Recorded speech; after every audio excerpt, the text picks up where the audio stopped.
Hey there, and welcome back to the Blue Grit Radio podcast. This is your host, Eric. I appreciate you all for tuning in, and as always, subscribing and sharing the show. So you're helping the show, and by virtue, you're helping others share this wonderful wealth of information. Not so much from me, but from my esteemed guests. Today, my guest is someone that I know from local law enforcement. He's someone I've known through the years that I met through doing work when I was in K-9 and he was on the SWAT team. Regional SWAT team. I have had a few people from Valley SWAT on the show before, all extremely strong leaders, excellent role models, but my guest today is a role model in a different sense. Although I am very impressed with him professionally, not just by virtue of what he does and what he has done, but so much of it is about how he does it and how he goes about his life. And he's just approaching life, or has approached life, in such a way that I feel like it's worth highlighting, not just for myself. I mean, someone that I feel like I get so much from every time I talk to him, but it's someone that I really want to share with you all. And his name is Chris Nielsen.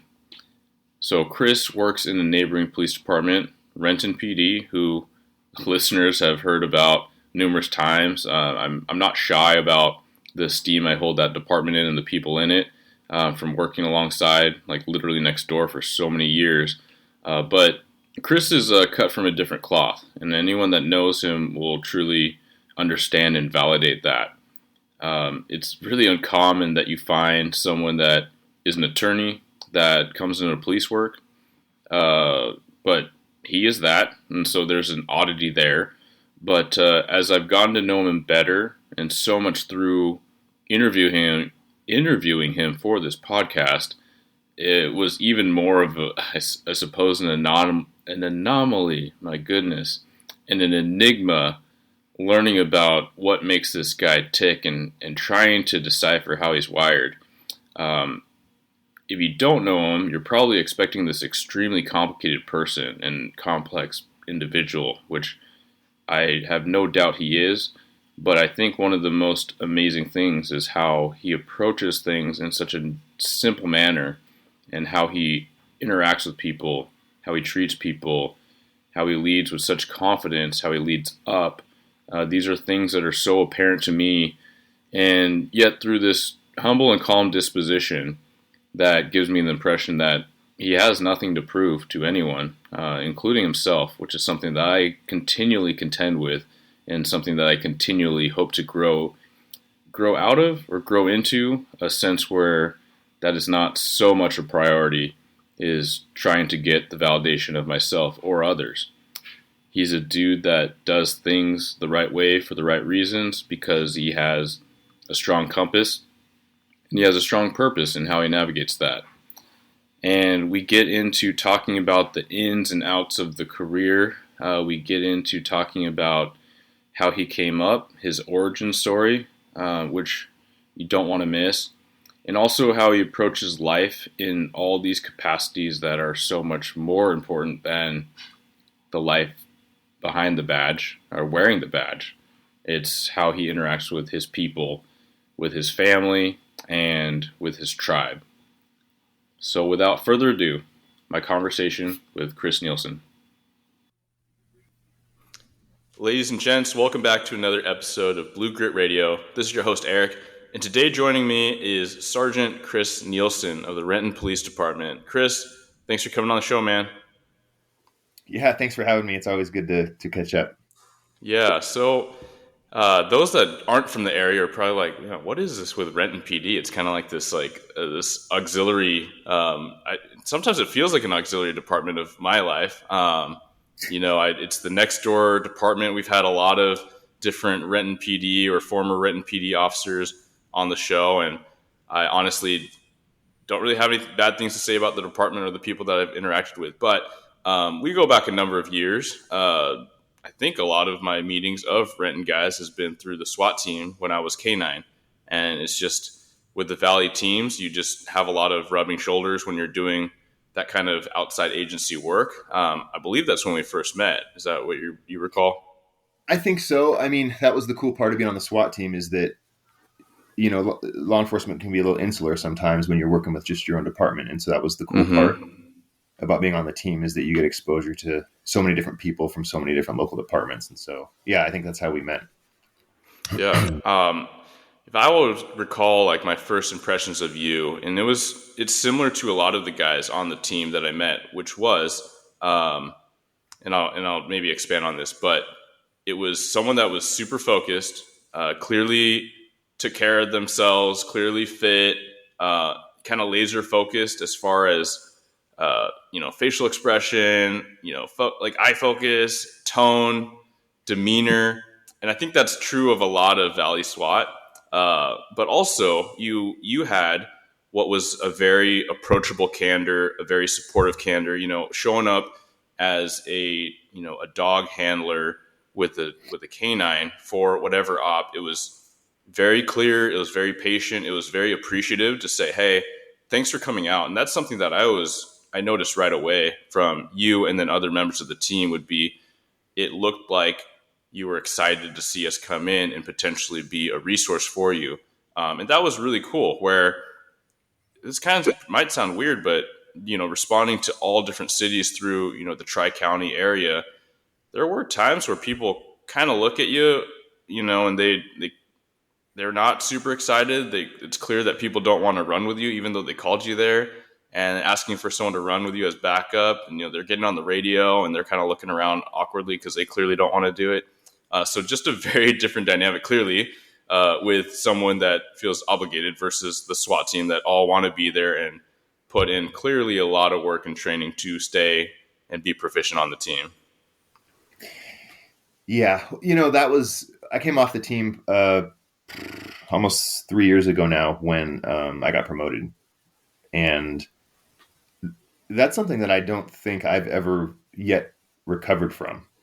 Was being around those kinds of people, and law enforcement has a culture, and I think SWAT law enforcement is a subculture of that, and just the quality of people that you're around in that space is really, really high. And so, yeah, I mean, I was just, one of many people on that team, and I really enjoyed being around those guys. And so I tried to, I hope that, I think that I probably got the better end of that deal. I think I got a lot more out of that than maybe they got from me. But I hope that I was able to leave them with something at least, I think that's your humility. I've never heard anyone say anything bad about you. Clearly, you're an asset to whatever you work in, which is part of why I wanted to ask you on the show, as far as your mindset, your leadership style, how you affect the teams around you. But I do want to highlight that for a bit, right? You talk about the culture of SWAT, and when you're saying that you in some words that you miss it, do you think it is that high level of, very driven, top tier type of performers, where iron sharpens iron and they challenge you and they help you rise to a certain level? Yeah. When I tested for the SWAT team, when I came to Renton, that's what I wanted to do, was to be on the SWAT team. And it took a few years, you get it hired into the hiring process, the training process. And then you have to go through the whole process of kind of being accepted, improving yourself, and before you can kind of go down the path that you want to go. And so my background coming into this profession was a little bit different. I think people were skeptical, a little bit of me coming in. But I remember when I tested, I think one of the things that set me apart from the other people is that during my interview, I said, I want this to be hard. I hope this is difficult. If it's not challenging, I'm going to be disappointed, and I think that spoke to the people on that panel, is because this isn't an easy thing. It takes more than just the norm to be there. And that's what I was looking for, And so when I think of professionalism, especially in this space, like you look at like the true professional organizations, like sports teams, people who are 100% dedicated to their craft, how they behave and the things that they do. And I think that we're well served to kind of mimic that to the extent that we can. And I think that's in the SWAT arena, that was much, much more like that, as you had people that were truly dedicated to there's a high level of accountability.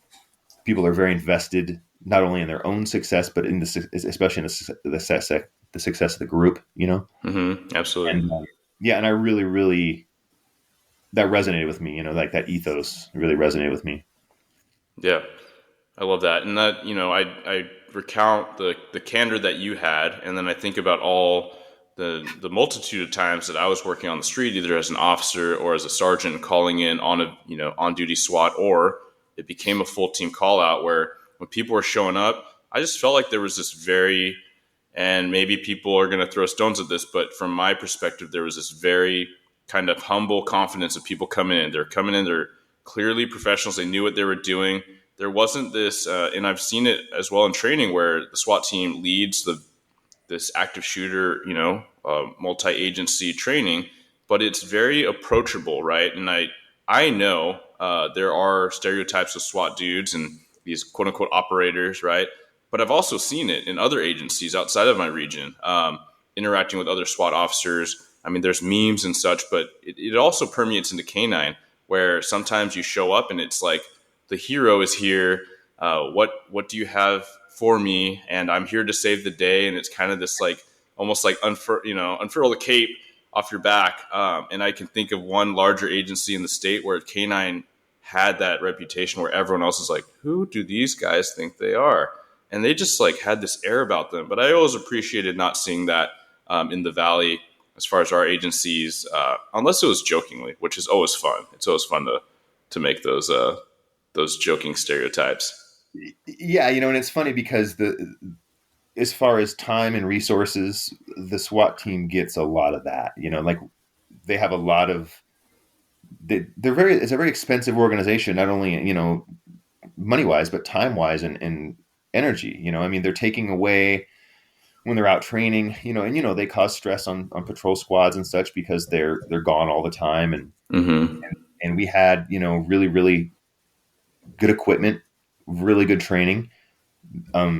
They heavily invest in the SWAT team, and so yeah, they have that kind of like SWAT prima donna, ethos.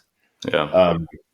But I taught SWAT guys for quite a few years when I was on the team, and I didn't really tolerate a lot of condescension. Doesn't resonate with me. I really that's something that really bothers me. Ego, especially unearned ego, that really Yeah. bothers me. Yeah, I think it bothers just about everyone. Yeah, and you would get sometimes in training scenarios, especially with new SWAT guys, the older guys would be really hard on them, and I would point out to the older guys that you weren't born on top of the hill, like you've been here for 15 years, and on day one you're no better than this guy, and so you don't get to sit here on year 15 and treat the new people poorly because they're making the same mistakes that you made 15 years ago. That's part of their arc, and I just didn't have a lot of patience for that. And I actually would remind the new guys too, is that you're going to make a lot of mistakes. You're going to misjudge things and read things wrong. And that's part of the development. And you should expect that. We expect it, and we should expect it, and we should deal with it professionally, Yeah, that's a huge theme I want to spend a little bit more time on with you. I mean, you're a role similar to mine right now. You are an administrative sergeant. You're also a training sergeant. So that's a hat I wore for the greater part of a year. But that's a theme that we can see happening. It's been happening for as long as I remember, but it's going to continue to happen unless we really address it. But that is acting like you were born out of this pedestal, right? You came down from Olympus yourself, and you were, God's gift to police work as a day one rookie. You see a lot of this kind of eye rolling about new people, and there's so many new people. There's going to be a ton of new people in law enforcement nationwide, part of the historic attrition that we've seen over the last few years. But we need to recognize that this is a more complicated job than ever, and we didn't have it right when we were new. Like the type of blunders that I made and the type of blunders that my peers and now my bosses made, when we really rewind back in a friendly kind of atmosphere, we can talk about these stories, like with people booting doors without probable cause to do so, outside the jurisdiction, leaving their car in drive and getting out and having to chase it down. Like these are funny because no one was injured, nothing terrible happened from it. But right now I see these, 1 to 2 year officers making these harder mistakes. Like, they're hard to navigate. There's, a lot of gray area. But some of these officers, whether they're 5 years on or 15 years on, are just, they're talking crap, they're belittling them. And I'm like, do we want to talk about the kind of things that you did, in the first 3 years? And I think that's where I don't know if it's ego or just an unintentional forgetting of where we were really at and how complicated this job can be. Yeah, and that's the thing is I like to remind people that you weren't born a champion. You earn that. And you earn that especially through your mistakes and your misjudgments. Like, those are your most impactful, at least they've been my most impactful learning opportunities, Mm-hmm. And you can't take those away from people by treating them poorly when they make mistakes. Yeah. You can't rob those people of the opportunity to learn from those. And yeah, and I think that, a lot of times in training, especially law enforcement training, I think that some people get into it for their own needs to satisfy their own, whatever, whether it's ego or insecurities or whatever. Sure. I've seen many trainers that like to fancy themselves the smartest person in the room. And I remind, our training staff is that while you might get something out of it, right, that you're not there for you. Mm-hmm. You're there for the trainee. It's just like being a parent, like what do I have to give my kids to be successful? And it always isn't. And sometimes it's expensive for me. It's emotionally expensive. It's time and resources, and it's super inconvenient. Yeah. But that's the same approach you take, when you're training people at work, is that, you're not there for you. You're there to give that person what they need to be successful. You're there to create the environment, where they can flourish.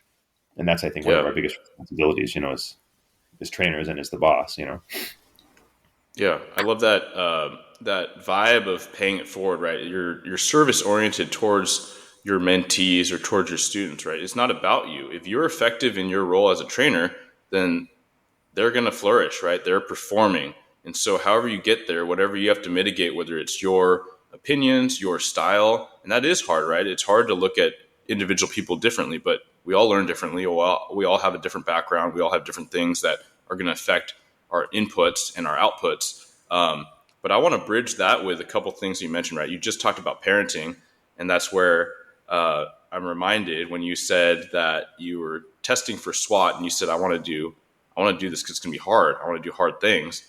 That reminds me of a conversation we had where you talked about your kids and you say, hey, the Nielsen family, we do hard things. And I love that, right? As a newer dad, I'm watching and I'm paying attention. I'm taking notes on those that I know and I see, through a combination of social media and conversations, but I see how you're bringing up your kids and I see them doing great things and I see them interacting well with you.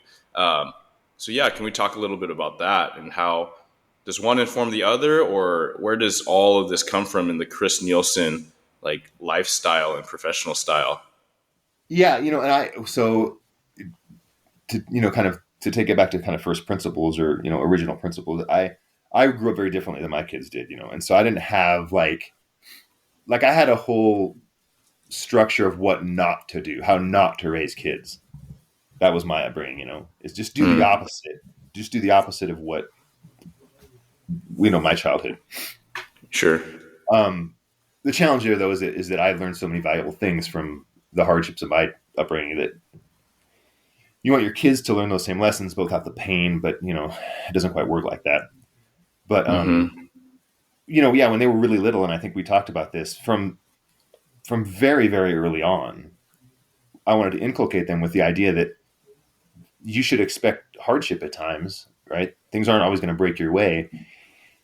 And you're going to have a strategy to deal with not getting what you want.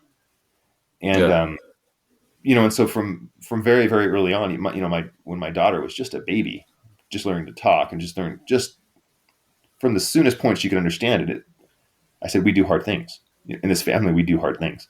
Mm-hmm.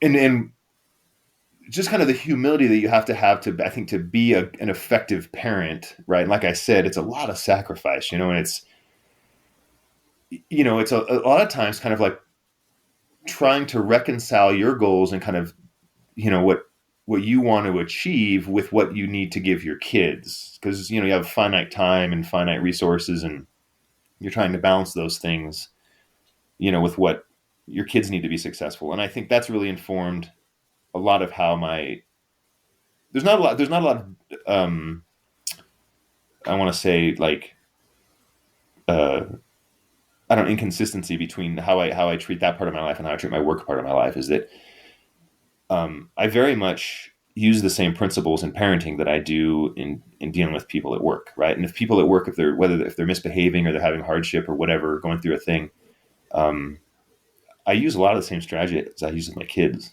Figure out what they need. Like, how can I, help them navigate that or give them the tools they need to be successful, but also at the same time without, micromanaging it or overdoing it.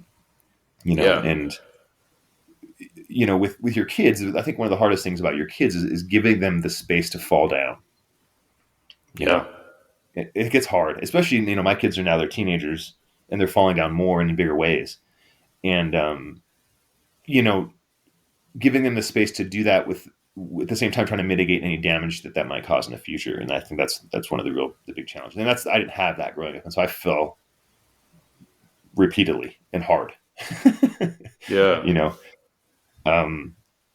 Yeah. And so I think that they do inform one another. And I try not to use some of the strategies in cop life on my kids, because some of the methods that you use, like, for example, on the SWAT team, the way you might talk to people or the way you might problem solve, Sure. don't work well domestically on the home front, Yeah.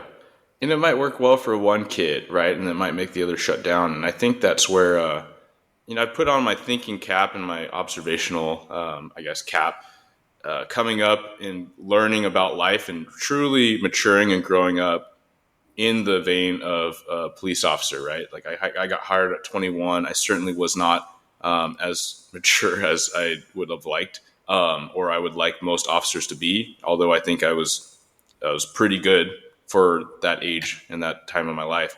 However, I paid a lot of attention to domestic issues, whether all across the spectrum of socioeconomics and race and culture. And I'm trying to look at, okay, where are these families, and not to say pointing fingers at parents, but where are these families as a unit, as a team? Where are they not jiving? Where are they going wrong that the kid is acting out in this way or feels so unseen or so unheard? And I think that sometimes when you did see that kind of cookie cutter, all American, upper middle class household, and then two kids or rock stars and one is just floundering and flirting with disaster on a level where, the police are involved. My best takeaway looking back through, the decade and a half I've had doing this job is that the parents were great parents, so loving, but they weren't able to, you don't know what you don't know, but they weren't able to adapt enough for that third kid in whatever the needs were. And that's not to place judgment. It's just to recognize, as far as I see it, it can be so different. And I know that everyone has some sort of dysfunction in their own families. And I wonder how much that's a piece of it. Especially if you have, in my case, a boy and a girl. And, the hard things ethos, that we talked about, like doing the hard things, what I've come to learn, for me personally, that resonates, like doing hard things physically, usually, like I'm like physically challenging things. Yeah. With it sometimes involve physical danger. But what I've come to realize is that, like, for my daughter, the hard things and the danger, there's a non-physical part of that. There's an emotional part of that, or a social part of that, right? And so the risks that she takes come with emotional danger. Like, she's very artistic and she's into the arts and she acts and she sings, she's on stage and she performs. And she's very much exposed emotionally, right? Yeah, it's vulnerable. And that your body's going to respond to that the same way that you would through physical danger, right? The stress that you're going to encounter is the same thing as physical danger. And I've come to realize that with her. And so I come up with strategies. I try at least to help her cope with those kinds of things in those moments, where she feels exposed. Those are different than Mm-hmm. my son's moments when he feels exposed because he can get hurt doing what he does physically, you know. Mm-hmm. But she can get hurt emotionally, and so that's just a totally different realm, And so Yeah. the strategies are much different.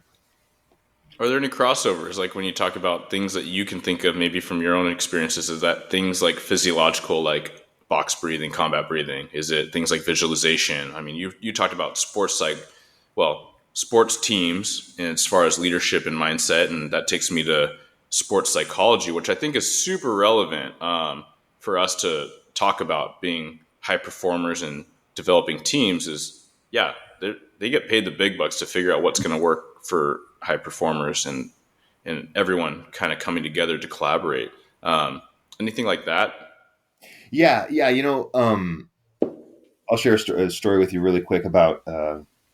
So maybe 5 or 6 years ago, right around, I had started skydiving with one of my SWAT teammates, right?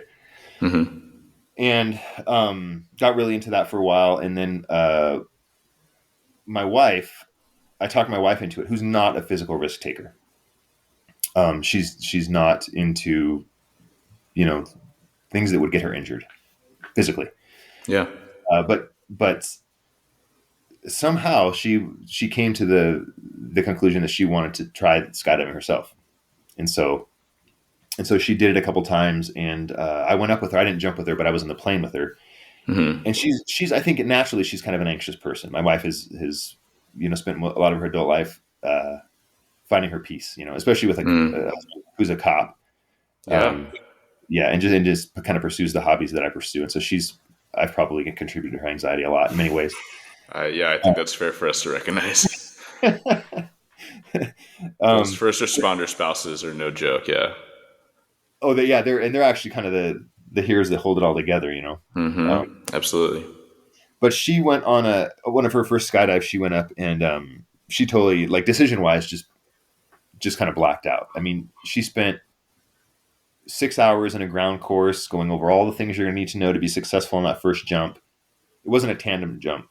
It was the first jump that you would take to get your solo license. So she Okay. had two instructors with her, a lot of support, all the knowledge that she needed to be successful. And when she got in the doorway of the plane, she just totally just froze up. Mm. And she ended up going out of the plane. And then when she was out of the plane and her parachute opened, she froze up again. And at that stage in the process, you have a radio with your instructor. And so they're communicating with her on the radio, and she was able to get down safely. Oh man. Yeah. And she said afterwards, she's like, I completely just blacked out. Mm. And I said, and she said, I was so afraid.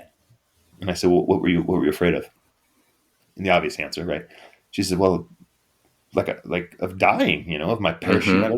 all the things that could go wrong in this activity that could get me killed. Yeah.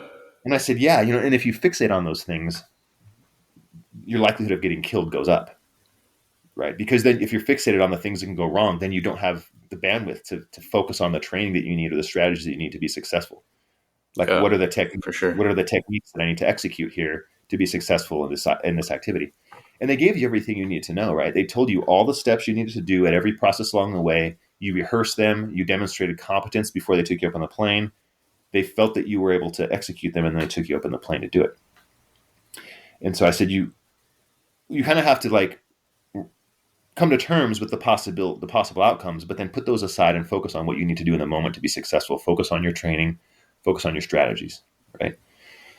And she did it a couple more times, and I mean, she didn't fall in love with it, and she did it to the point where she's like, okay, like, I'm satisfied that this activity isn't for me. But it Mm-hmm. wasn't from a place of fear. It was from just like she got over that part and she was able to do it successfully. But we do that with both my kids and their different activities. Is that preparation is huge, and not only like preparation in the activity, but preparing strategies for when things don't go as planned. Um, my son, for example, he races. He's a competitive motocross racer, and he's taken some shots, man. And he's a kid, and he's taken some shots. That was not long ago that he had a pretty big spill.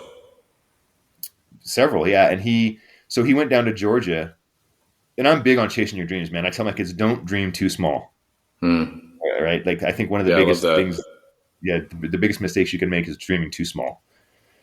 And and so I said, you provide the spark, we'll provide the gasoline, and that's both of you for both my kids. And if you show passion or interest in a thing, we will support it, to the end. And he showed a lot of interest in motocross, and so we sent him down to Georgia for a couple months to train down there. And early on in that trip, he had a mechanical issue with his bike, and he crashed really bad. And technically, he broke both his legs. He separated his ACL, broke his shoulder. He was in a wheelchair for a few weeks. He had to have ACL surgery, and he's young. Yeah. He's a kid. He's a kid. Yeah. And so he's taken some shots. But when you watch him on the start line, on the gate, and they're on the gate for, 15 minutes sometimes before the gate drops, getting ready. He closes his eyes, and it looks like, it's funny when you watch him, it looks like he's kind of dancing. He's moving his head, he's moving his shoulders, he's bobbing around. His eyes are closed, and what he's doing is he's rehearsing the first few features of the track. Oh, He's okay. feeling that jump, he's feeling the corner, he's feeling the bike move underneath him, and he's doing it. And I leave him alone, right? And I just let him be quiet, let him have his moment. And he's rehearsing it. And when he's done, he opens his eyes and he kind of shakes it out. And I say, "Good lap. That was a good lap." Because that's what he's doing. Yeah. He's taking a lap in his head. Yeah. And when he wrestled pretty competitively too. When he would wrestle, he would do that same thing. You would see him close his eyes, and he would rehearse mentally what he was going to do.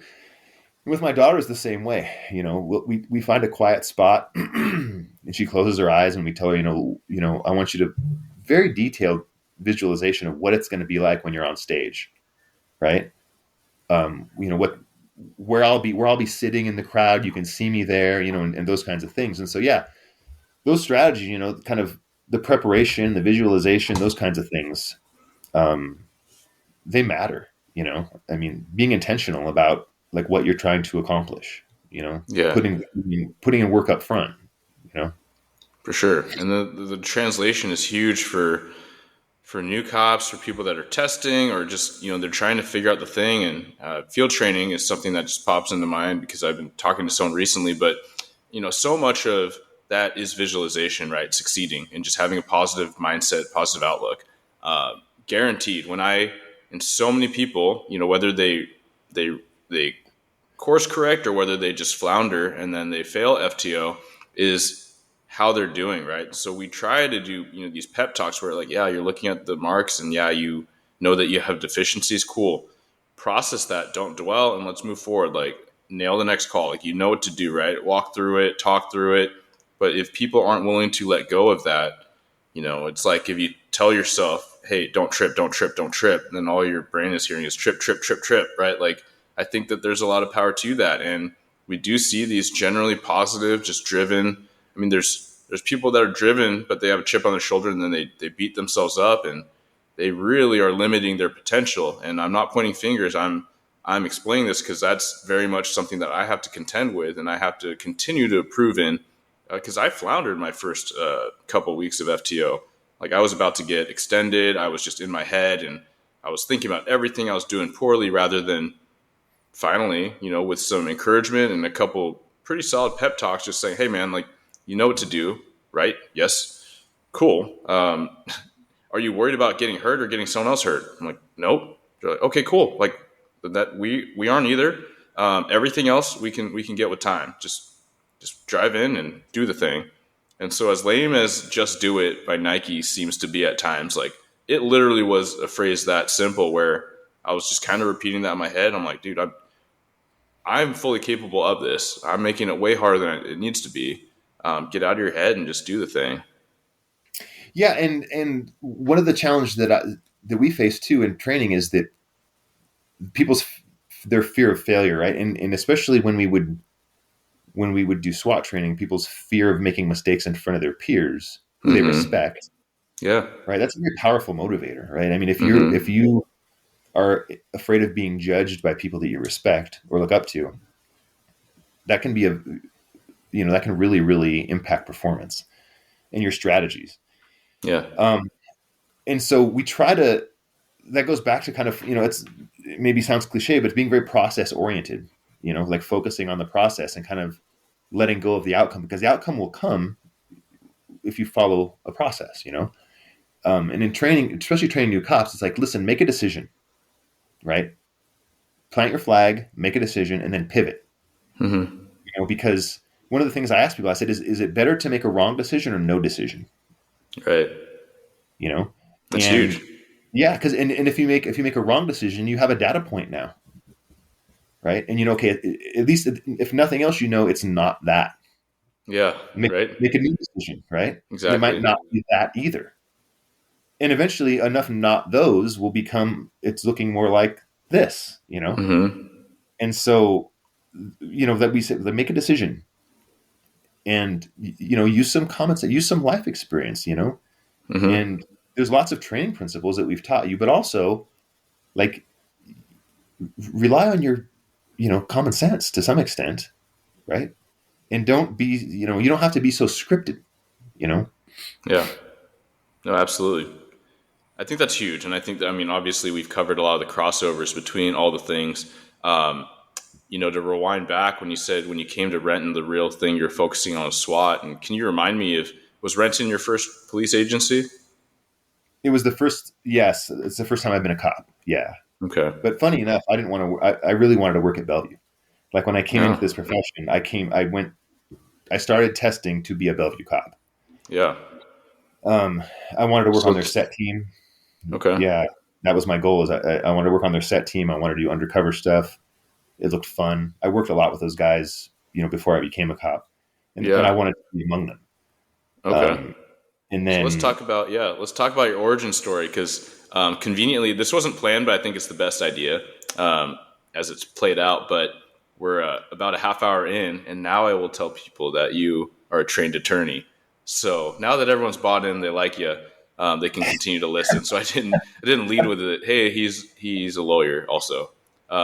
But yeah, tell us about that. And when was that a lifelong thing, and or I guess a lifelong interest, and then where did you make the switch and the mental shift to want to come into police work? yeah, no. Not only was being a lawyer not a lifelong thing, that wasn't even in the realm of possibilities while I was growing up. Wow. Yeah. Some, I mean, true origin. Going back, my mom was 15 when she gave birth to me. I never knew my Mm. dad. He left when he got my mom pregnant. She was just a kid. Yeah. No one in my family graduated high school. My mom did, to her credit, despite having a baby. But no one. I was raised by my grandparents. Neither one of them graduated high school. Neither of my uncles graduated high school. Um, I dropped out of high school in the 10th grade. Um, and so, like, I didn't know. None of my friends went to college. I didn't know. I mean, I knew one guy who was in community college for many years. He was my best friend growing up. He was the only person I knew who had any college experience, and so none of that stuff was on my radar growing up. Mm-hmm. Um, I, got in a bit of trouble when I was a kid, when I was a young person, and those were very formative experiences for me. I was, I didn't really have, I didn't have any goals. I didn't have any vision. Mm-hmm. I was a very stubborn kid. Some might say a very stubborn adult still. Sure. Um, my wife Sometimes that's would, good. Sometimes that's good. yeah, yeah, my wife would say a stubborn adult. Yeah. My wife as Um, well would say that about me, not you. Yet. if she knew Maybe me one enough, day. Yeah. Maybe one day. and so I was. I had this is funny. I was working at a warehouse at this really like kind of crappy job where it was dirty and it was it wasn't a sophisticated job, and I had a boss who was he was kind of an idiot. Um, he went to college, and I was always a smart kid. Like when I was in school, I got tested for the gifted program. That was really the first time that anyone ever that I ever thought that I had any kind of intellectual Huh. promise. that was kind of a formative experience when I was young. But anyway, so this guy had gone to college, and I thought, well, gosh, if he went to college, This guy, yeah. yeah, I could totally go to college. So I had I had was still young enough where I could go into Running Start, and finish my education, my high school education in community college. Okay. And so I was in college technically, but I was pursuing my high school diploma. And then I thought, well, then the first couple of classes didn't go so well. I kind of stayed, for some reason, kind of stayed at it and started to really gain some traction. I think I found some things that were interesting to me. And then I actually sat down one day in my warehouse job, like in this, I kind of snuck off in the back of the building, and I had literally on it with a piece of paper and a pen, and I sketched out a budget. Like if I had, like no one in my grandparents were the only people who owned a house. My mom has never owned a house, right? Never had a mortgage. And so I sketched out a budget. Okay, if I had a mortgage like this, if I had a car payment like this, if I had what would life look like if I wanted to have this financial portrait? Where were you drawing that from? Like, where were you pulling that information from? I kind of just winged it. Like I thought, okay, if I had a car payment that was like $400 a month, Sure. which back then was a pretty big car payment. Yeah, big one. Yeah. Yeah, and I said, okay, if I had a mortgage, it was $2,000 a month, and I started going through just the numbers. If I had a certain amount of credit card debt that I paid, because back when I was young, I didn't have any money, and so like credit cards were a thing. Yeah, and I just started penciling this budget out, and I said, okay, if I made $85,000 a year, like that would be pretty good, what could I do? Because I was in school, I didn't want to be like I'll get an English major and then do whatever, So I said, what could I do, professionally where I'm almost guaranteed to make $85,000 a year when I'm done with school? And back then that was solid. That's a solid salary. Yeah, this is in like 1996. Yeah. Right around there. So yeah, like 85 grand For a year. The kids listening, that's like when I was growing up, and I'm a little your junior, but I thought, I never painted myself as having $100,000 a year, right? And the times are different, inflation, but so just for context, like that's a good solid income that you're like dreaming towards. Yeah, and so for comparison, when I graduated law school and I got my first legal job, my starting salary was $47,000 a year as a lawyer. Right now, granted, I was in the public sector, but still, like my friends who were nailing it at private firms were making $100,000. Yeah, and that was like baller money, That's rich. Yeah, that's rich. Yeah, and so especially as a young person with no kids and no obligations, For sure. And so I said, well, what could I do to make that kind of money? And I said, well, like lawyers make that kind of money. And at the time, I was dating a girl who was a little older than me. She worked at a law firm, and I had met some of the partners there, and they were really, really nice people. They had lots of things. They were rich, at least what I consider rich. And so I said, I'll go to law school. And now I probably had like maybe 20 college credits at the time.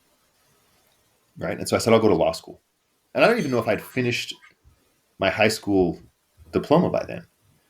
And at that age, to commit to a 7-year program to go to law school, like I have no idea how that came to fruition. Like I don't know where that came from. I don't know what you blacked out. Period. Yeah. And just had just an intense focus on this goal of going to law school. And so I just spent all of my time. I told everybody that's what I was going to do. No one believed me. Right. And I just spent all of my time pursuing that goal. All through college, I crushed undergrad. I got I think my grade point average was like a 3.9, I had scholarships and I didn't have it. I paid for all my own school, all my own time. It was all my own doing. And then took the LSAT. Didn't do as well as I'd hoped, but I did well enough to get into some decent schools. I ended up going to Syracuse in central New York. Yeah, no big deal. You might have heard of it. it's Well, it's a crazy like top tier level school too. Like from yeah, I mean, it's kind of a middle of the road law school, but yeah, it's a overall a well recognized yeah. school, you know. Um, and through during that time, I met my girlfriend, now my wife. And so I did that, and then I don't want to be rich, right? 85 grand a year, private law firm. I interned. I didn't know any lawyers, and so I didn't know anyone in the industry. I didn't have any advantages to try to Hmm. gain a foothold in that profession. Um, and so I ended up just applying everywhere for internships. I didn't really have a lot of interest, even though I had good grades. I didn't really know how to navigate that kind of stuff. Um, and then I ended up getting an internship at the county prosecutor's office, and I was in their, they call it MDOT, but it's basically their homicide, Yeah. division. And it was Hmm. fascinating work. It was fascinating work, and it was meaningful work. It was very impactful. Yeah. And That's a so grind. That's like I think that kind of mirrors, like working homicide and police is kind of the ultimate grind, top echelon of involvement and ability. And that, at least from my perspective, knowing someone that's a prosecutor is, it seems like that's kind of like the elite. Would you see it the yeah, same way? yeah, those were very talented people. Yeah, Hmm. very much so. And all of a sudden, the $85,000 a year thing kind of took a back seat to just this fascinating work. And I figured at some point it's going to work out financially. And so I took a job at the prosecutor's office, and I was there for maybe six years and change, maybe. And so being a lawyer wasn't like a childhood dream. It was very much a utilitarian thing. It was a means to an end, right? It was going to give me financial security. It was going to allow me to have things I never had, to orient my family in a way that I didn't have, those kind of resources. Hmm. Um, and so it was very utilitarian, you know. And then there's a certain level of, I think, professional prestige that comes with that. Um, it's kind of funny. People give you credit, like I think sometimes unearned credibility by virtue of the fact that you're a lawyer sometimes. Um, when I was a younger cop, I could leverage that sometimes with my bosses. That was kind of in amusing ways. That's so good. Yeah. Yeah. But yeah. And so, it was very much a means to an end. And so that's how I kind of got into the legal field and the practice of law. Man, just to rewind a little bit, like or pause, I guess, what a crazy story of resilience. High school dropout. And so what motivated you, right? You said you didn't have goals. Were you that kind of young man that was clearly had the aptitude but just didn't have any desire to apply it? You're a sharp, you're smarter than probably any cop that I know.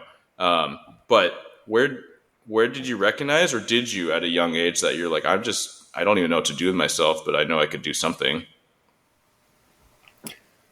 I don't know when that, so I played sports when I was younger, and I was pretty good at sports. I wrestled, and I was pretty good at wrestling.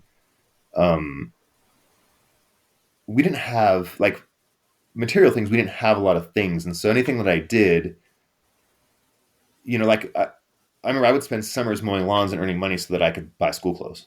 You know, Hmm. um, and not that wasn't every summer. Like my mom, for a while, she was doing okay. She worked at Boeing and she had a decent job, and then she got involved in drugs and she has some mental health issues, and so her life kind of fell apart. Um, and so I knew what I didn't want. Hmm. And my brother, so I have a half brother who he quit school in the eighth grade. Wow. I haven't seen him. I haven't seen him in years, but his, I can't imagine his life is how he would like it to be. Sure. Um, but you know, I'll share a quick story. When I was interviewing for private firms, and one of the best prospects I had for a private firm job between my second third year law school was at a big firm downtown, and one of the questions was, "Tell me about one of your weaknesses," or something like that. Hmm. And I said, "Well, listen, where I came from, I had a hard upbringing, and was raised by my grandparents, didn't know my dad, my mom was a drug addict." And I said, somehow, on day one of law school orientation, all of my classmates had two parents, right? many of their parents were either already lawyers or doctors or college professors or accountants. And it's Yeah. in upstate New York, right? And so many of my friends had families, downstate in the city that were pretty well off. Somehow through all that, I'm standing shoulder to shoulder with these people.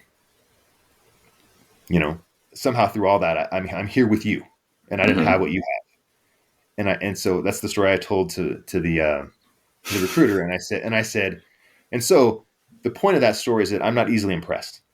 Oh. I don't. I thought it was a cool story. I don't think it resonated with them.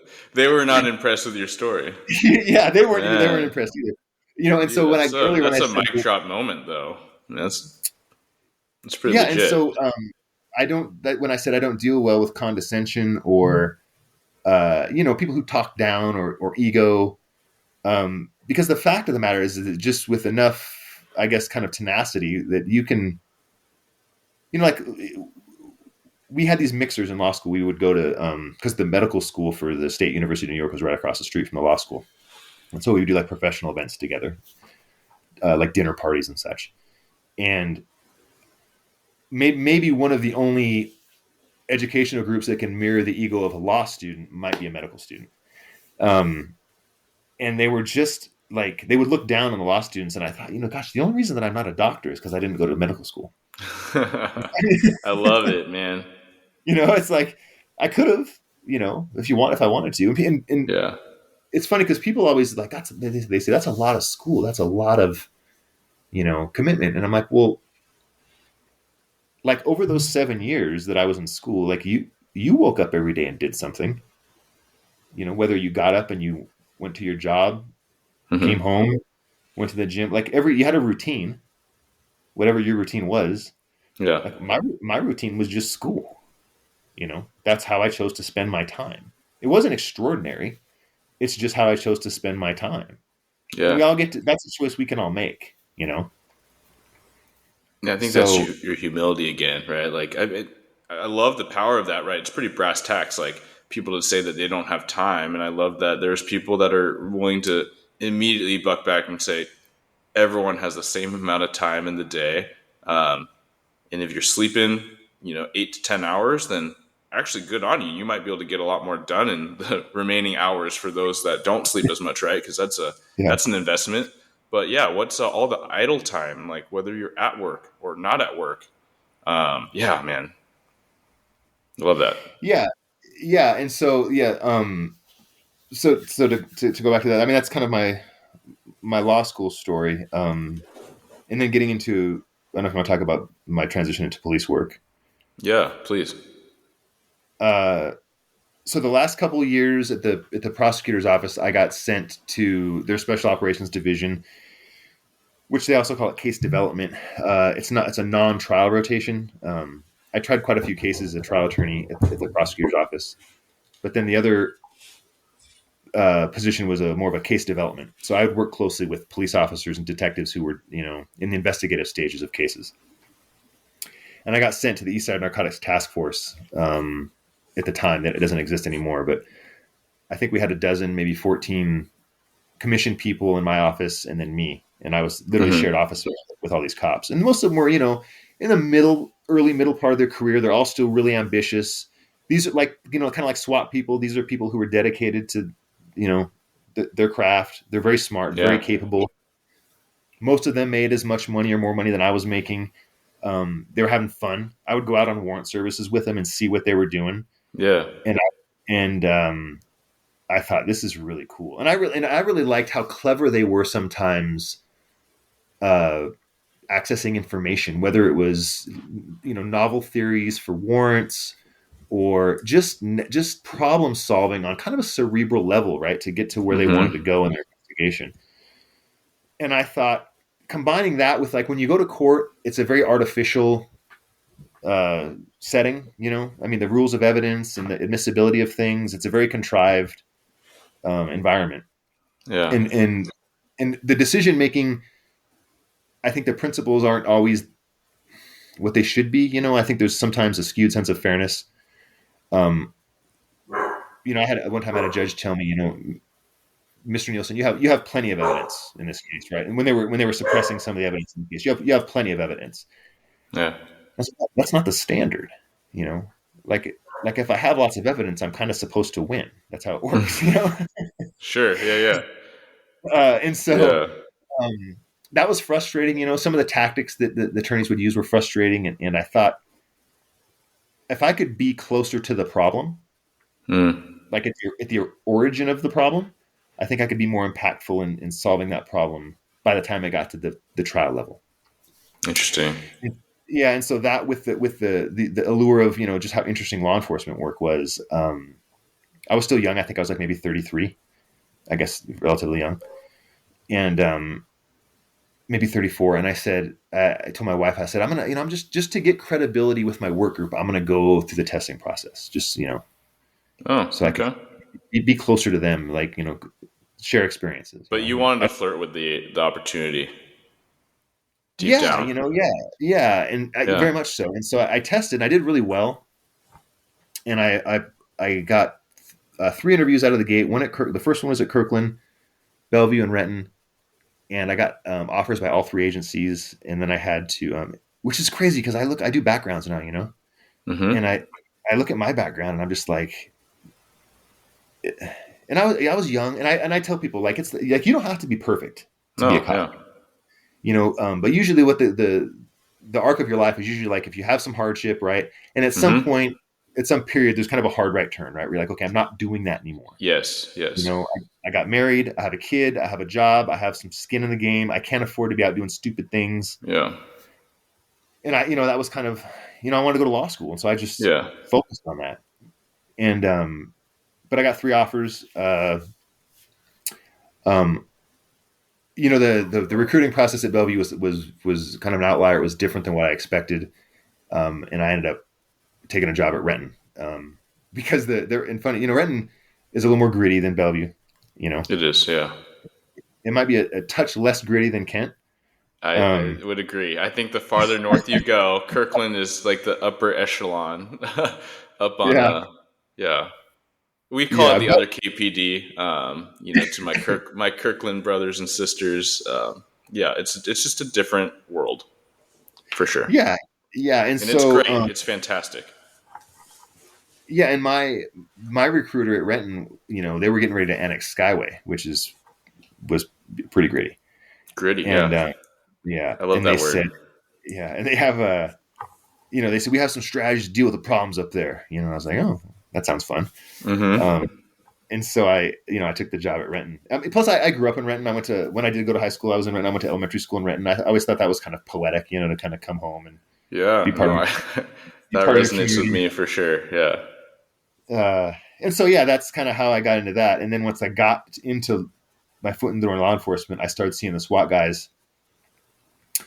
And that I was really taken with that. I said, that's how I want to be. Like those, like I looked around, I said, like who, and you know, not to be, here's maybe where the humility kind of falls apart, but I was like, who are the best people here?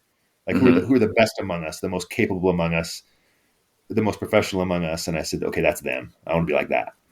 And I just focused, like law school, I just focused all of my energy on getting to that place, you know? Yeah.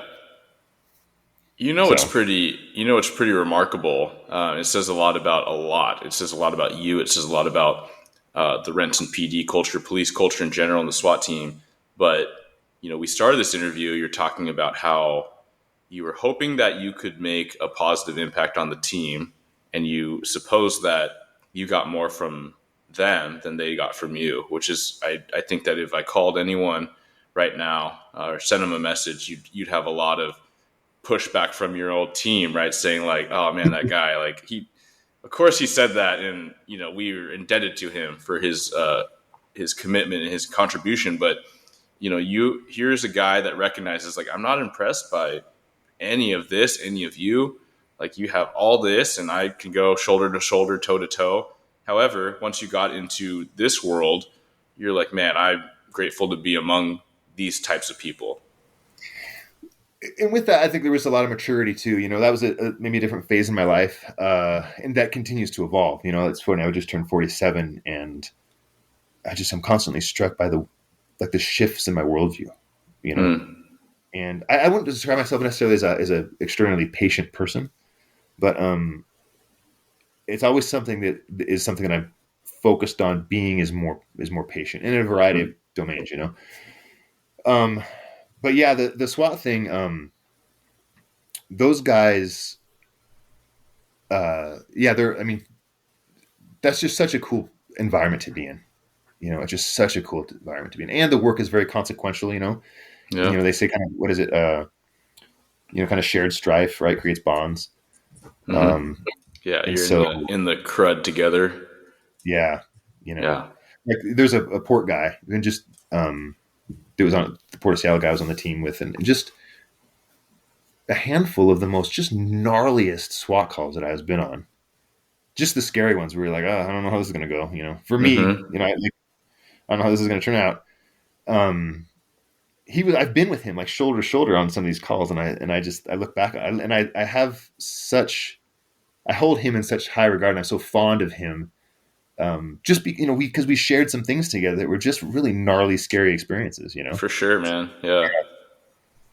Yeah. I want to share a story with you because you had Bill Blowers on. Yeah. Maybe it was a few episodes ago. I listened to that, Mm-hmm. and you wanted to touch on some leadership stuff. And Bill, I don't think he's a wonderfully complex figure. Right. Yeah. A lot of Uh, sides to that man. yeah, yeah.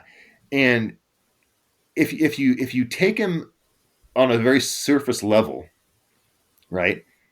He's a hard ass, you know. Mm-hmm. But he's kind of like, and he's a few years older than me, and I didn't have a dad, so I didn't have a lot of strong father figures in my life. But I think if I had a dad, like that's the kind of dad that I would want to have, Interesting. like the guy that would just hold you, like hold you accountable in a good way, Yeah. because he expects things from you, right? Like your potential. He knows you can do it. Yeah. Yeah, and there was one time, and I'm kind of want to pay homage to Bill because, like, as you said during your interview with him, he was, he's kind of a maybe an icon, in this in Yeah. this. Yeah, for Uh, sure. and I told him this too, so he knows how I feel about this story. So there was one time when we were at range, which wasn't too far from my house, and it was SWAT range, and it might have even been team week where we were going to be together for a week, but it was definitely a team range day. And there was something with my kid, and he was young, he was in elementary school, and I had to take him to school. I don't know if he missed the bus, but I remember I was going to be like 15 minutes late to training. And so I called my team leader and I said, hey, dude, like, and usually the first 15 minutes is kind of everyone getting together with their gear, getting everything set up, getting targets set up. Wasn't going to be a big deal. I would have missed kind of the admin part of the day, and then I would have been there for when training started. I didn't think it was going to be a big deal. My team leader didn't think it was going to be a big deal either. So, and I was about 15 minutes late, and I showed up, and the parking lot is full of cars, but there's no people. Like everyone's gone. There was a commander there, and I said, where is everybody? And he said, I don't know. They grabbed a bunch of gear and they went that way on foot. So I kind of went that way on foot. I tried to find them, and I didn't find them. I didn't know where they went, and so I just sat there and waited. And it was probably, I don't know, 30 or 45 minutes went by, and I see the first few guys kind of trickling in, and they're all wearing gas masks. They're all in full kit, and they're all carrying heavy things. And Bill decided on that day he was going to show up and, like, minute one, we're going to smoke everybody. Kind of a pop quiz for PT. Yeah. And I missed it. Right. And so everyone shows up right out of the gate. They're sweaty. They're a little bit grumpy because they've just been smoked. And here I am, fresh and clean, happy, hydrated, ready to go for the day. And I felt really bad. I felt, oh, man, that's not how I want that to go. You probably hated it. Yeah, so we trained, and we get to lunch, and I went up to Bill and I said, hey, what'd you guys do for PT? And he said, well, we each grabbed a heavy thing and put on our gas masks, and we went, a mile and a half down at the beginning of the driveway and a mile and a half back. And I said, oh, all right, well, we got an hour for lunch. That gives me time to do it. I'll see you in 45 minutes. So I grabbed my gas mask and I grabbed a shield and put on my kit. One of the commanders followed me in his car, and so I ran down there by myself. Came back and did it. Just in case he had to retrieve you. Yeah, well, I mean, I think Just there a was, yeah, buddy system. yeah, and so I get back. Now I'm also equally sweaty and dirty and such. Didn't get to eat because it was lunchtime. Mm-hmm. And I didn't. What I wanted more than anything was just for them to see, like, okay, listen, like, I don't take this for granted. Because there Mm-hmm. would be people that would show up late sometimes and kind of like, Whoops. Oh, yeah, well, shoot. missed That sucks. PT, Yeah. darn. And there's just like no shortcuts, like that's not like no shortcuts, Mm-hmm. and like in the whole lead by example thing. And so we went about the day, and at the end of the day, Bill pulls me aside and he goes, "Hey, listen." And it was kind of funny for, a conversation between grown men. He said, "Hey, listen, I know you didn't do that for recognition, but I'm proud of you." Hmm. And so for Bill to say I'm proud of you was a big deal for me.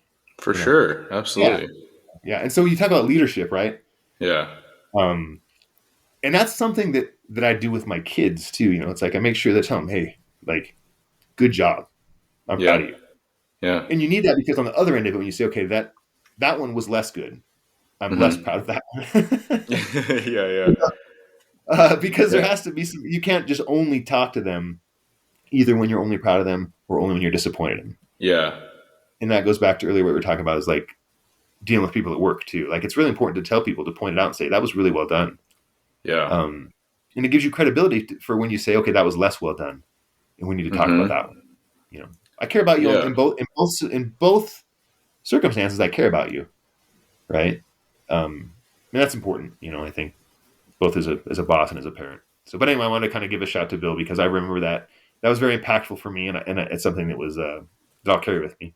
No, I love that. It's a theme that, carries through on this and the things I work on and things I put out. But, I think that there are a lot of crossovers between parenting and, people on your team, people you supervise, because they're both leadership, right? They're both effective leaders need to show compassion. They need to hold accountability. They need to guide and foster growth and potential and support. And so it's all those things. And so when something's not lacking, then you see poor leadership or lack of leadership, if you even want to call it that, in some examples.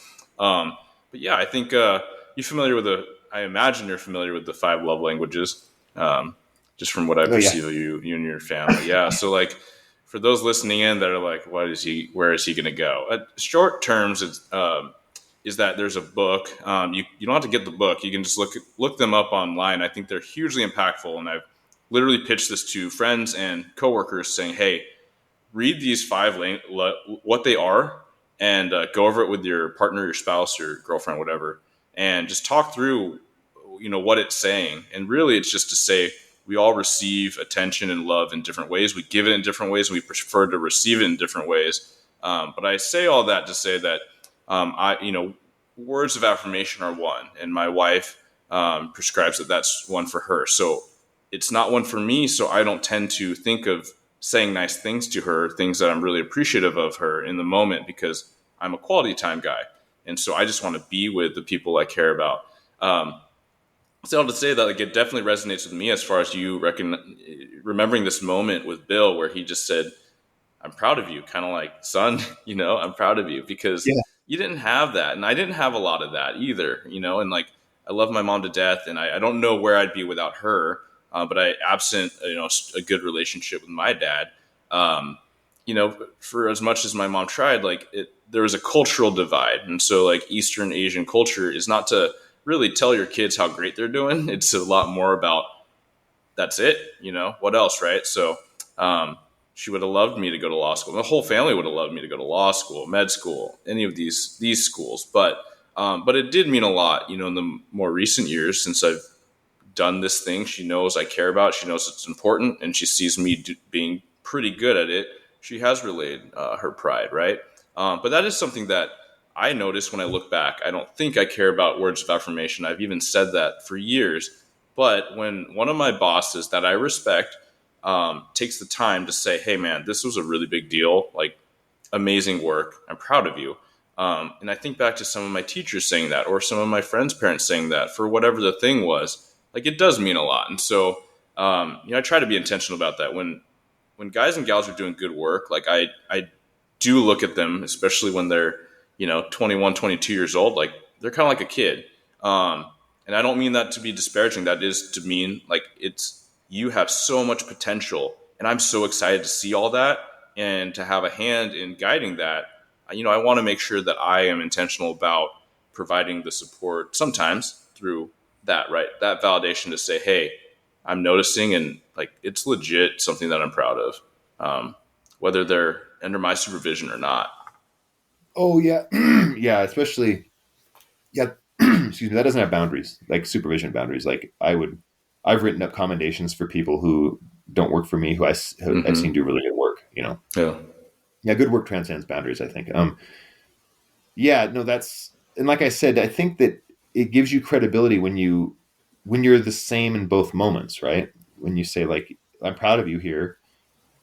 And when I come to you and say we need to have a talk about your performance, then there's a certain level of fairness there, right? I'm not just focusing on the moment that you didn't hit the mark, because we've looked at many moments when you did hit the mark and we talked about those as well. And so it's kind of like a holistic approach. It's like I love you when you're good and I love you when you're bad, and I want the best for you. And so let's work together to get it. Yeah. Yeah. Absolutely. I love how earlier you're talking about expanding your worldview and how you are adapting, different ways of thinking about things, which is not, I don't think, common for a lot of people as they get older, right? There's even these adages that we hear where, oh, you just get more set in your ways. And I love that, because I feel a lot of ways the same. Like how I look at police work, how I look at the world has evolved. I've been a dad for 4 years, and of course you should look at the world a bit differently when you have a dependent like that, and you hopefully are mindful of legacy, and hopefully you're mindful of how you're leaving this world, and it helps you invest in a different way with some of your either calls and patrol. And I know you're a 4 Robert, like specialty units or SWAT. You mentioned a little bit of the kind of those really tense calls where things could go a number of ways, and some of them could be really bad. And if you're open to speaking about any of they pop up, please do. But otherwise, like how do you think that those have informed how you look at life, and how you look at parenting, and how you look at being a police leader today? Well, yeah, the relationship between those events and parenting is something that I pay really, really close attention to, because and being a husband too, because the problem solving paradigm at work is for me a lot different than it can be at home, right? Because, and this was growing up too, like the things that I experienced growing up. So like my just range of experiences growing up was much broader than my wife's, more on the negative end, right? Like I had a lot more negative experiences. And so I had insight into how bad things could be. And so one of the things that I've learned is that when you don't have that lower range of experiences, like how bad things could be, I think sometimes the things that are objectively less bad, they still feel really bad. You know what I mean? Like they feel really dangerous, or they feel like if you don't, I don't know, get selected for the soccer team or something like that could feel really catastrophic to you. Yeah. Objectively, in the arc of your life, that might not be that big of a deal, right? But it feels really, really bad. And so there were conversations that I had with my wife, when I would come home from work after a particularly stressful day, or some particularly stressful calls, when she would want to talk about, domestic things, like whether it's bills, or, what the schedule looks like for the weekend with the kids, or, how are we going to juggle this obligation with that obligation. And I would sometimes get impatient, and I would be like, this is like, no one's dying, right? There aren't brains anywhere, like scattered about like this. Like, yeah. In the context of my world, like those are the things that I have to account for. And this isn't that. Therefore, it's not important, right? And I like that is not a healthy decision-making paradigm. Yeah, and it's a common thing in first responder world. Yeah. Yeah. And so the relationship between like that and parenting is that I have to, I had to come to an understanding that like there are problems that aren't life and death problems that are still significant problems from the perspective of the person experiencing, whether it's my daughter, my son, my wife, that, and so I have to be a little, kind of be a little, use some of that emotional intelligence, be empathetic and try to figure out, okay, from their perspective, I can see why this is concerning or this is a big deal. And so let's game plan. Let's solve it. Yeah. So that, was a long journey to kind of get to that place, because I, like I said, sometimes with my patients, I would just say like, this is dumb. Like, why are we talking about this? This isn't a big deal in the sense that like, well, no one's dying. And so it's not a big deal, but that's not really the metric. Yeah. It's not fair. Right. Yeah. Right. And so those kinds of things, but also, what I've learned is that when you get into this field of being a cop, we all expect certain levels of kind of just mayhem and chaos in our professional existence, right? Mm-hmm. The one thing I didn't expect is that I would get so much stress from what I say inside the walls, right? We expect stress outside the walls, out into the community when we're dealing with law enforcement activities. I didn't expect so much stress inside the walls. Yeah. And so the gnarly calls are one thing, and of course, when you live through them and you survive them, then it just becomes a cool story. Yeah. And so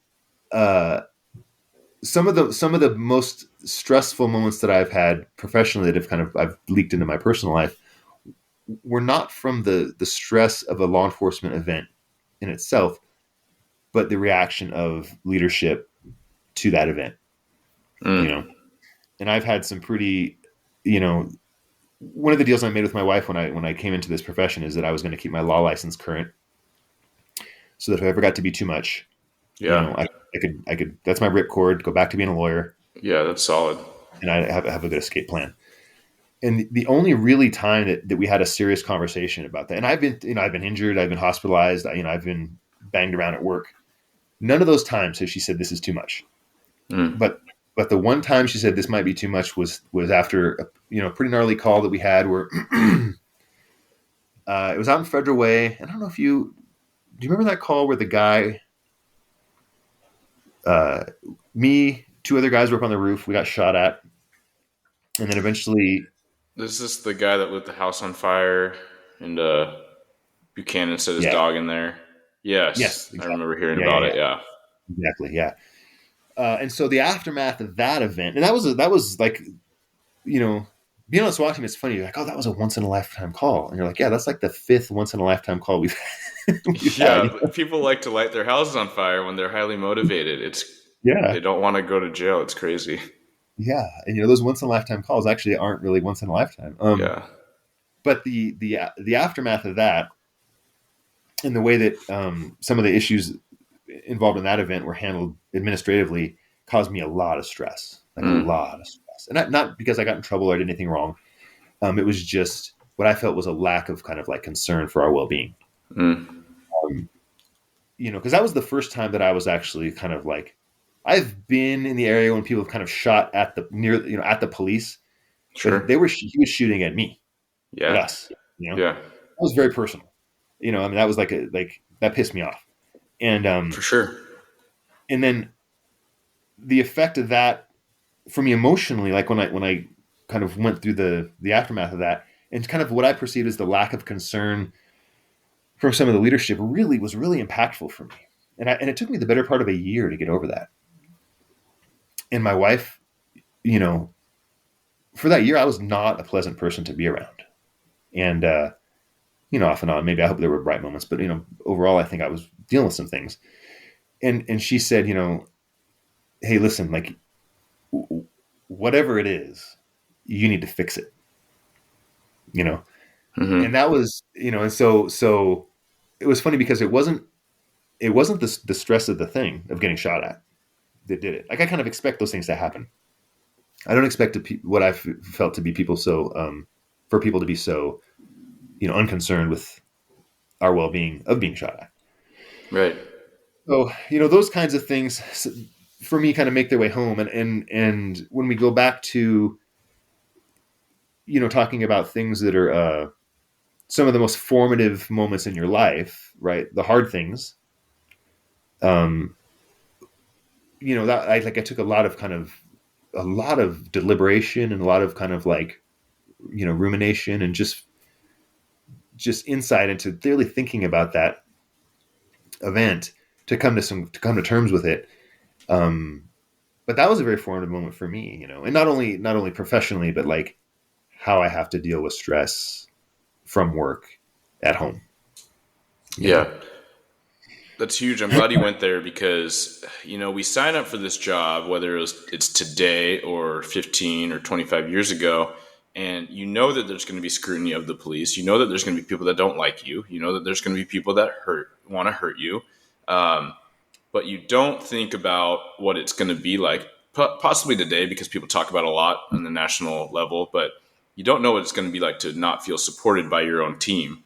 So that internal stress and all the politics and things that might be involved with that, I think it is mindful that we talk about it, right? And it's mindful that we as police leaders recognize that we have a role to play in that. We can lead laterally and we can lead up to help influence that better and communicate things, because when we say things the right way, with the right words and the right tone, then that can really absolve and mitigate some of that. No, I really appreciate bringing that up.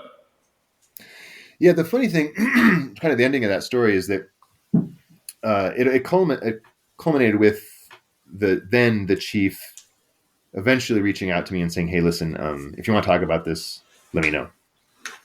And I said I would like to talk about it. And then I was ignored for quite a while until I talked about it with a different command person who then reminded the chief, "Hey, you invited him to Mm. talk." So we actually sat down together, and this kind of goes back to me not being easily impressed, right? And so, I said, "Listen, I'm under no illusion as to our respective positions in the organization, right? And if you say don't do X, you're the boss. I won't do X. Whether I think not doing X is wise or not wise, you know, at the end of the day, you're the boss. I'm not the boss, and I'll follow that order." Um, but having said that, really the only difference between you and me organizationally is you have a different set of responsibilities than I have, right? And I think that now with my current position is that it doesn't make me smarter, you know, it doesn't Hmm. make me more capable, whatever. It's just I have a different set of job responsibilities than other people do, For sure. and by virtue of that, right, I have to behave differently in the organization. And so I said, but from the perspective of one adult man to another adult man, right? If I ever did something to another coworker that made me feel the way that you made me feel, I would want to know about it. I would want someone to come to me and say, "Hey, I don't know if you realize this or not, but this is how impactful your behavior was to me." Yeah. And I would never want to leave someone feeling the way that I felt. Right. And so, I said, not to get too far in the details, but I said, "Hey, listen, like for someone to reach out and say, 'Are you okay? Do you need anything? Hmm. Is your family okay?' Like none of those things cost anything, right? It doesn't cost the Yeah. department any money. Like it doesn't cost the department. There's no liability attached to that, Right. right? And there's only kind of like an upside. And so I don't know why that wouldn't happen. And so in the future, maybe if you're confronted with a similar event, those might be good questions to ask, right?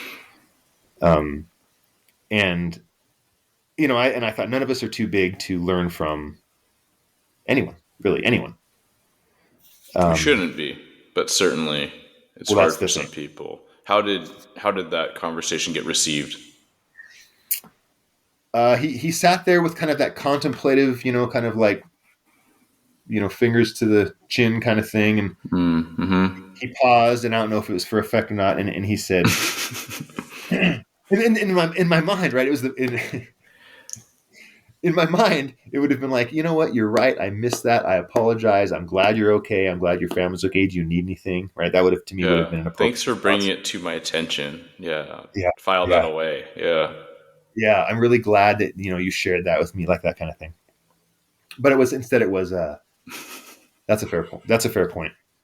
Mm. And then we sat there awkwardly in silence for a while, and I was like, all right, well, good talk, you know? Oh man. Oh man. Good talk. But I learned a lot from that, you know? And I think that maybe in the arc of your career, some of the most important lessons you learn are like from some of the biggest mistakes that leadership makes, you know?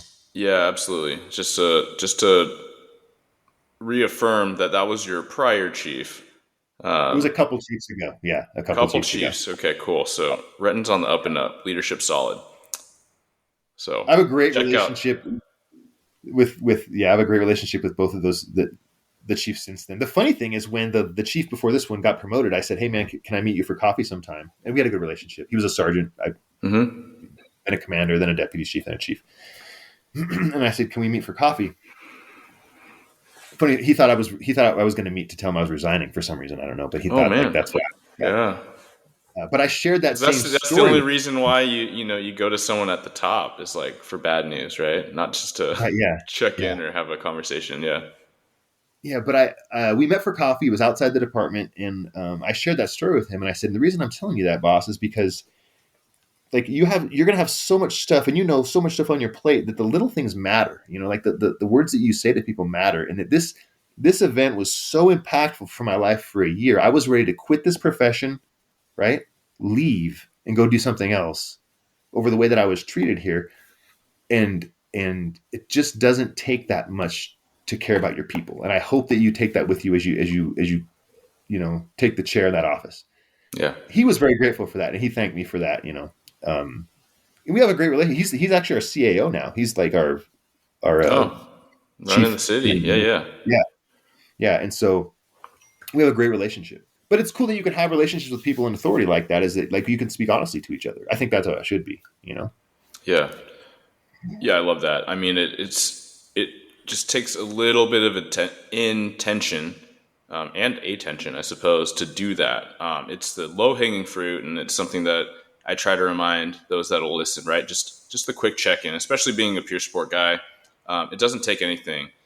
I know that this is a day and age where I've heard agency, different officers being concerned about any kind of communication, electronic communication post critical incident, right? Like an officer involved shooting or something like yours, where you received fire towards you. But I don't think, and I've said this publicly, and I'll keep saying it. It does not subject you to any scrutiny if you text someone and say, "Hey, I'm glad you're okay. I'm thinking about you." Right? That does not say, "I support your shoot. I support your non-shoot. I support your legal action, your authority." No, it's saying, "Hey, I'm checking in. Let us know if you need anything." Right? And if you want to do a phone call, then that's even better, right? But it's just super low-hanging fruit that we can just. I think that every boss should do that. I think every peer should do that, but certainly bosses. And part of what you said is that, hey, this is a different job. I have a different role, and so there's different expectations and different scope of how I should act and how I should interact. And I think that yes, that when you ascend in rank, the pressure should increase and the scrutiny and the attention to what you're doing. The stakes matter, right? You're setting the tone for everyone below you, for the whole organization. You are a representative of the department at a higher level than, sergeant, an officer, a detective. Yes, right. And a lot of that starts at home, right? I mean, making sure that leading yourself, Yeah, right, before you lead other people. So that's earlier when you said like when we first met you, I struck you in a certain way, and I think, well, that's just because I have just a kind of intentional way of leading myself, like the kind of person I want to be. When I got promoted, and I don't know if you had this experience at Kent when you got promoted. You get feedback from the panel. Did they do that for you when you got promoted? Yeah, I had to request the notes, but yeah, they provide it. Yeah, we just get our HR just gave them to us, and they're anonymous, right? Yeah. And ours is a two-part process where you're assessed by your current group of sergeants. Oh yeah. And so that's like 40% of the rating, and then 60% of the rating is your performance in a the assessment panel. Yeah, right. Mm-hmm. We've moved to that. Mine was absent the in-house review. Yeah, and so we got feedback from both groups, Yeah. and it was pages of feedback. And the things that people said about me were just incredibly humbling. Like I thought, you know, and I guess it's easy to say because I got promoted, but I thought, even if I didn't get promoted, Mm-hmm. and this is the way that like I'm perceived by my peers, like I would rather have that than stripes. Yeah. You know, Pages of compliments. yeah, it was bananas. Like things that people were, and I was just like, wow, I was just really humbled, right? And I was just like, man, it was just really cool because you try to live, practice your values, live a certain way, Mm-hmm. and you know, I like to think I'm kind of immune to what people think to me because I just kind of do what I do for the right reasons. But just for that to be like like your reputation is just like, wow, it was really humbling. It was really cool, you know? Yeah. Yeah. And so, leading yourself, that's kind of the point I was trying to make is like, just being in a certain way that, leading by example, being clear about your values, living into them, like that kind of stuff. Yeah. Well, it's absolutely earned. And I think that those that don't even know you and have listened in on this, I'm sure that they would not dispute or be surprised of, the accolades and the recognition that, your peers and those that are around you would support you with. Um, Through this conversation, I was remembering, when we first met, I actually had some impressions of you, just by proxy of, you know, what you look like, what you do, things like that. You had the CrossFit gym going. Um, so, for those that don't know, Chris, like he's a dude that I would not mess with. Right. And so I think that there was this level of intimidation. Right. And then, also being a SWAT guy. So, he's going to be high performing, super fit, all these things. And just to not be like, I'm almost like this guy who's going to, intermix and be around all these really kind of top tier performers, but not to feel like I was less than. And that's what I remember as kind of a younger canine officer, especially. But I also bring that up for a couple of reasons. I mean, it seems like it's a theme that came up literally in the last couple of days. Someone else that listened to the podcast with Bill, I asked, like, just a text, right? I'm getting text, just, hey man, that was awesome to listen to. I'm like, hey, what were some highlights for you? And just to hear him talk about, work-life balance and talk a little bit about family stuff and talk about values and just kind of see a little bit more behind the curtain, and to see that human level of vulnerability and transparency. At the same time, one of your teammates, at Renton, his son's interested in police, and he said, "Hey, I thought, with my dad being, a knuckle dragging SWAT guy, that everyone was like that in police, and I just don't identify that way." So he said, "Hey, check out this guy," and I'm like, "Man, I kind of want to be a knuckle dragger sometimes," but no, it is so much more dynamic, and it's something that I would have never known, coming into police work, knowing no one in police until I actually got hired. But yeah, there's so many people with different outlooks and different ways of approaching things. And I think that you do see that a lot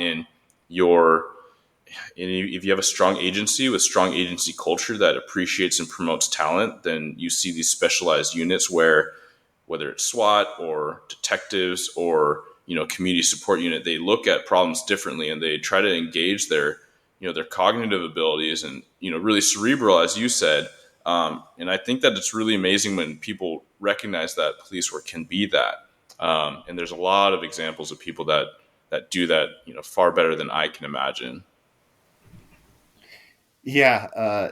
It's funny that you said when we met, yeah, I don't look like an intellectual. Uh,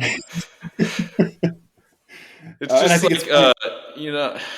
I think it's just the stereotype, and I have to be aware of my bias, right? Like I see, a grizzled, like big jack dude that is like highly proficient in weapons and tactics, and I know from being in police that you can't be dumb and do that stuff, but to be on the level to speak so, here we are. I'm talking to you're the third, right? Third Valley SWAT guy. No, fourth, that's been on the podcast. Young Matty Roush, and then Oh yeah. yeah, and so to have all these different people, yes, like you recognize that it does. You need a solid brain behind you, but just I think it would not be apparent to those that didn't know or haven't been in the culture that philosophy and leadership and mindset and are such critical things to be successful in that. Oh yeah, you can't solve every problem with a hammer, man. That's for sure. And one of the things that I've honestly, Eric, one of the things that keeps me coming back to this profession every day is like there are some incredibly elegant problem solvers, right? They work in this space. Mm-hmm. And that's one in SWAT especially. And you would come up with just some really complex tactical problems that, the answer isn't an explosive breach. I mean, Some people really want it to be the answer all the time, right? Yeah, right. Every time, Yeah. every time, right? Hang a charge on it. And but just the agility, right? The intellectual agility that people have to problem solve, and even on the street, and there have been so many times when there is just no page in the manual for this problem. Mm-hmm. So what are you going to do? Yeah. And those are some of my most memorable and kind of like favorite experiences. It's just going off script, not in a bad way. I mean, many times it's in a very positive way to go off script to fix it. Yeah. I'll share a quick story. There was one time where I was really proud of this young guy on my squad when I was a patrol sergeant. He had made a traffic stop on this woman who was working as an Uber driver, and she had like her 2-year-old kind of running around the backseat of her car with no car seat. Yeah. And so I showed up on the call to back him, and that, in my mind, that was a call that required more compassion than it did anything else. Like writing her a ticket wasn't going to fix it. Yeah, it doesn't make the situation better. Yeah. Yeah. So we have, just a kind of a collection of car seats back at the police station, and so I went back and I got one and didn't write her a ticket. Please use this, right? Mm-hmm. And sent her on her way. Like literally that weekend, it had snowed, and we get sent to. Then this woman calls 911 for help because she drove down to the bottom of this very steep hill in this apartment complex and couldn't get out. So the same cop shows up to it. I show up to back him, and it's this same woman with her kid and a couple more in the car with no car seat, right? And so it's like a little frustrating, but the more pressing problem was the fact that she was at the bottom of this hill and she couldn't get out. Her tires were stone bald. She had kids in the car. She had like an eighth of a tank of gas. Her low fuel light was on, and it was snowing and probably 20 degrees. Like that's not really a law enforcement problem. Yeah. And that's such a nuanced problem. There's so many things that went into that moment, the history of everybody involved that goes into that moment. That what do you do? Like, and she called 911, and she didn't call 911 because there's a crime being committed. She needed help, and there was no one really else to call. She wasn't from the area.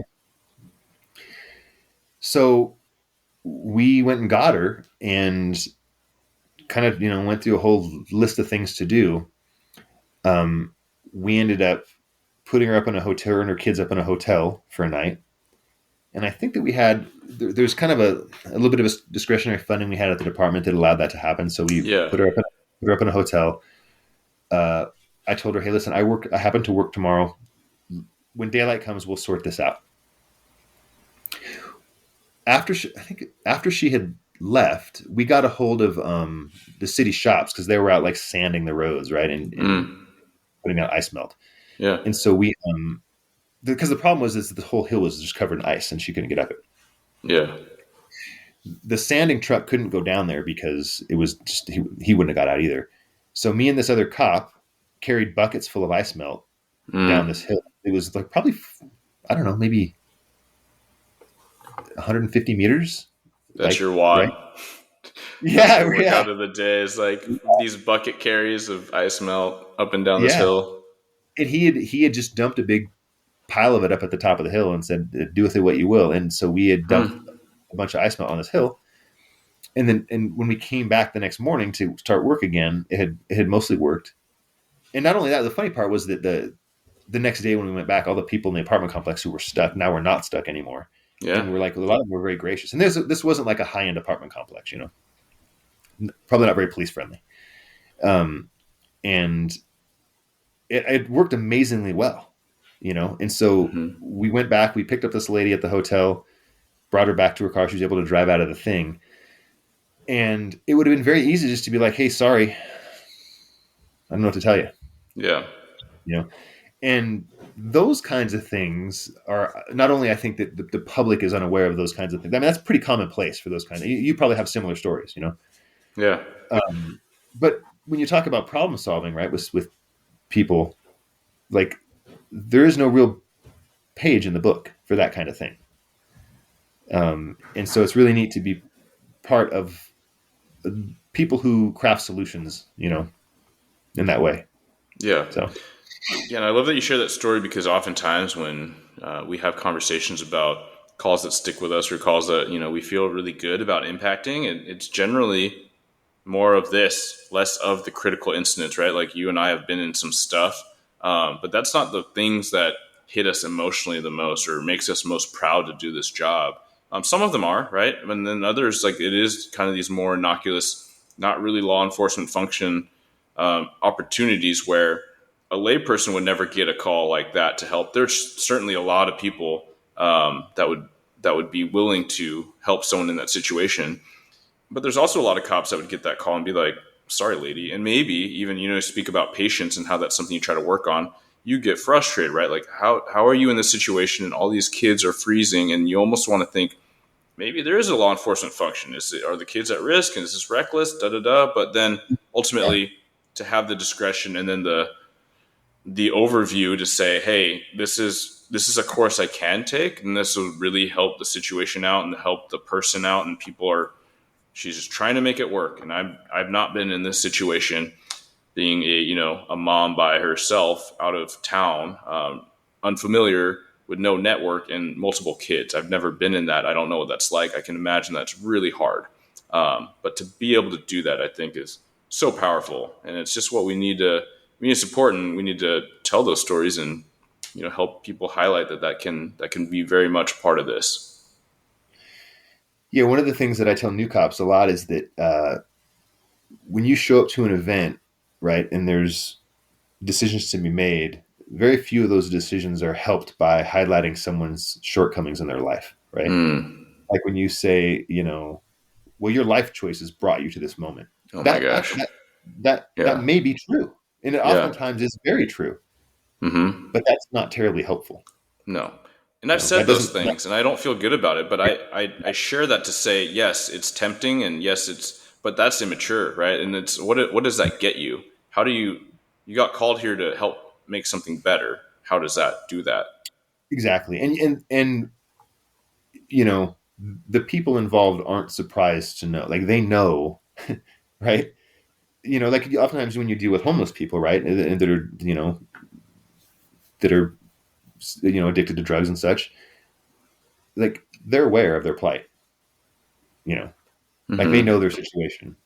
They didn't, if left to their own, they probably wouldn't choose to live the life that they're leading rather.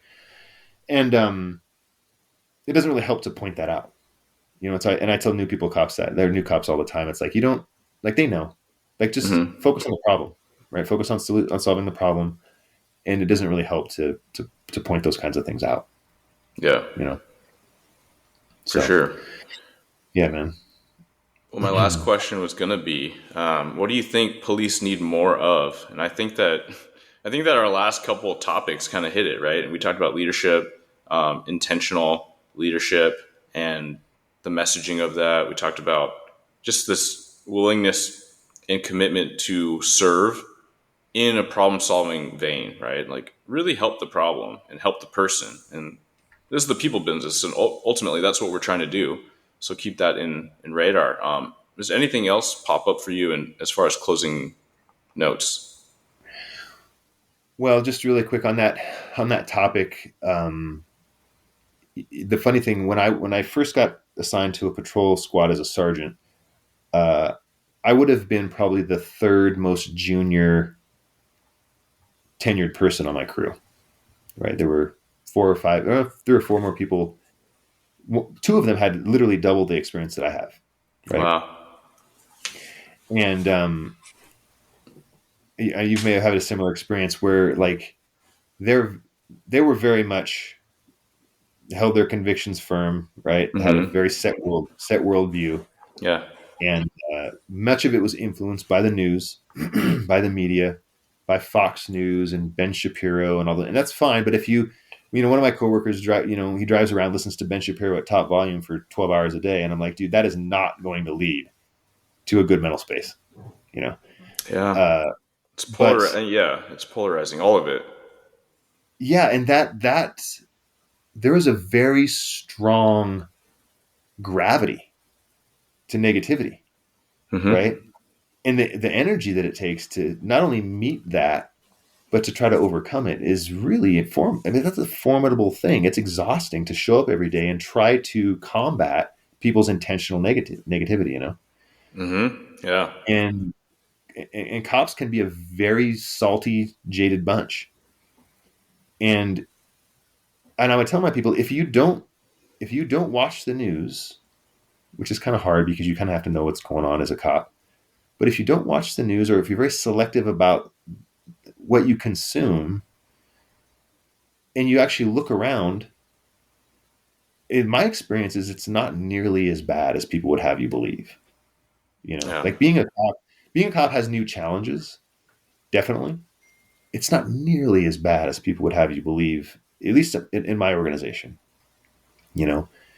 And that's the one thing you say. What does police culture need more of? I think just more awareness of that, right? Like more, focusing on what you can control, right? Letting go of the things that you can't, and not losing the objectivity of kind of like, your situational awareness, like your circumstances. It's not as bad. And one of the things that I wanted to mention before we go is that I really look up to you for the work that you do in this space. Like you're like an immensely positive person, and it's something that our profession really, really needs, you know?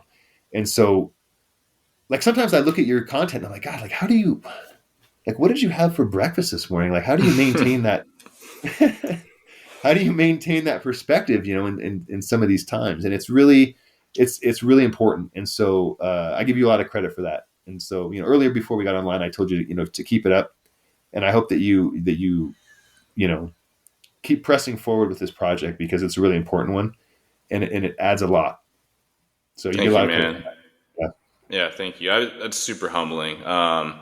Yeah, it's just I know that my perspective is not unique, and I know my as far as people outside of law enforcement, they're like, oh my gosh, like there are more people like you, which is kind of a lot of the purpose of this, right? I know that not everyone's going to be on social media. Not everyone should. Like, I sometimes recognize the toll it's taking on, my mental space in my life as far as like trying to keep this thing up and put content out. But it is very gratifying. Yeah, I mean, I really appreciate that. It's very, very high praise. But yeah, it's not easy. I'm not always so positive. I did an interview with on being a police officer podcast with Abby Ellsworth, and she called me I think it was a, per, a perpetual optimist, and I was like, man, there's not. It's something like that, but I was like, that doesn't feel like me. But it's just it's an intention and an attempt to try to focus on something positive, right? And the notions that you're talking about, worrying about what you can control, releasing what you can't. It's that that stoicism. I think is really critical for us. I think it's for police, for society. Um, but yeah, I appreciate it, man, and I really appreciate you coming on, giving your time. You're certainly a mentor for me. You're certainly a leader that I'm going to keep watching, and not just in police, but as a dad, as a family man, as a husband, as just a figure in the community. I think you are the type of people we need more of, and hence why why I asked you to come on, and why I appreciate your time immensely. Well, thank you, man. I appreciate that. And I appreciate the opportunity. It's always good to catch up with you in Yeah, particular. man. All right. Well, we will wrap it with that, and thanks for listening. Please, as always, share the podcast, give it a rating that helps the algorithms and all those things, and we'll see you, hear you next time.